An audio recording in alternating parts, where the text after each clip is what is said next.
हे बनवासी गाव आहे.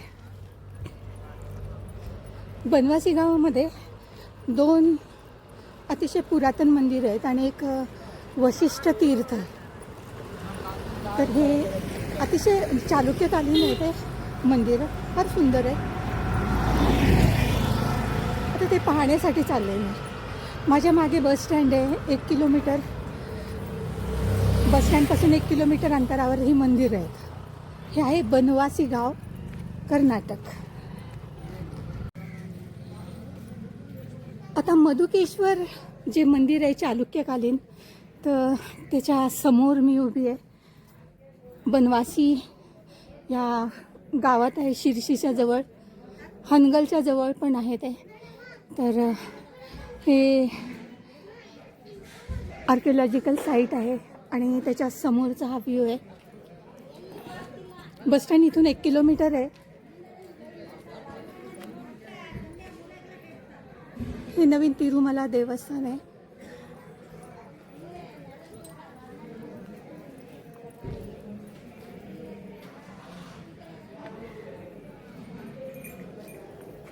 चला आता पाहूया मध्ये. आता मंदिराच्या प्रांगणात आपण प्रवेश करतोय.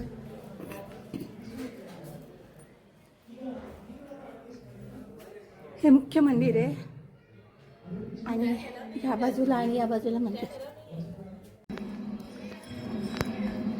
हे मधुकेश्वर मंदिर आहे आणि त्याचं हे प्रांगण आहे. आजूबाजूला हे अमृतेश्वर, विश्वेश्वर, हळावी, हे सगळे वर्देश्वर आणि विठोबांचं पण मंदिर आहे. हे अमृतेश्वर मंदिर आहे. यम मोठं मंदिर आहे अतिशय. कदंबांच्या काळातलं आहे. शिव मंदिर आहे. शिर्सीच्या जवळ बनवासी.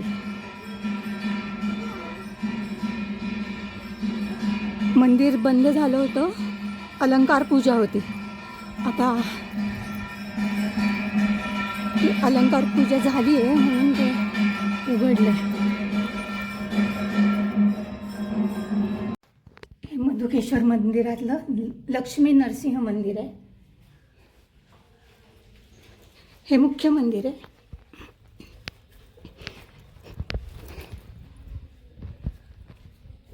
इथे साप आहेत.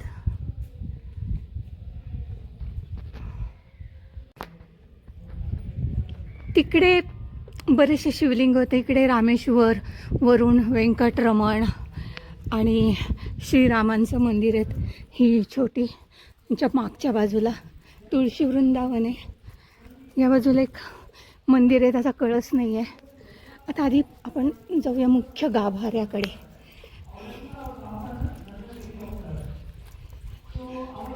इथे आहे ना, हे जे अभिषेक करतात ना, त्याचं पाणी इथे साचवलं जातं. हे बसवलिंगेश्वर आहेत.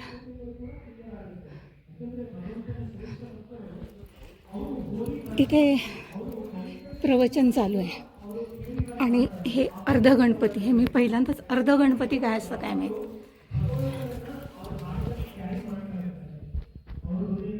हे अर्धगणपती आहेत.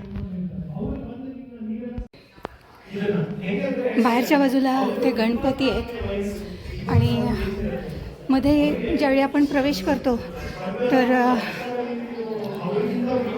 ते बसण्यासाठी जागा आहेत. आणि इथे आहे मोठा नंदी.